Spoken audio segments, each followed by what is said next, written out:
சென்னையிலிருந்து தாம்பரம் வரை இயக்கப்படும் மாநகர பேருந்துகள் ஜனவரி 1ஆம் தேதி முதல் கிளாம்பாக்கம் பேருந்து நிலையம் வரை இயக்கப்படும் என அறிவிக்கப்பட்டுள்ளது. கூடுதல் விவரங்களை செய்தியாளர் பாண்டியராஜன் வழங்க கேட்கலாம். பாண்டியராஜன், வணக்கம். விவரங்களை சொல்லலாம்.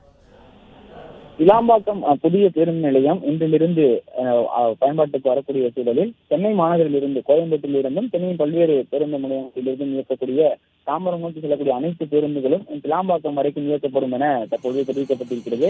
குறிப்பாக குறிப்பிட்ட கால இடைவெளிகளில் 5 நிமிடம் 7 நிமிட இடைவெளிகளில் கிளாம்பாக்கத்திற்கு தொடர்ந்து பேருந்துகள் இயக்கப்படும் எனவும் தற்போது இந்த தகவல் தெரிவிக்கப்பட்டிருக்கிறது. மேலும் தென் மாவட்டங்களுக்கு செல்லக்கூடிய அந்த எஸ்இபிசி அந்த போக்குவரத்து கூடிய பேருந்துகளும் இனிமேல் சென்னை கோயம்பேடில் இருந்து இயக்கப்படாது எனவும் அது கிளாம்பாக்கத்தில் இருந்து இயக்கப்படும் எனவும் தெரிவிக்கப்பட்டிருக்கிறது.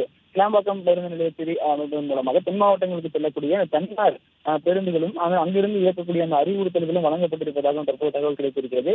இன்றிலிருந்து கிளாம்பாக்கம் பேருந்து நிலையம் பயன்பாட்டுக்கு வரக்கூடிய சூழலில் மாநகர பேருந்துகள் அனைத்தும் தாம்பரம் நோக்கி செல்லக்கூடிய அனைத்து பேருந்துகளும் கிளாம்பாக்கம் வரை இயக்கப்படும் என தெரிவிக்கப்பட்டிருக்கிறது.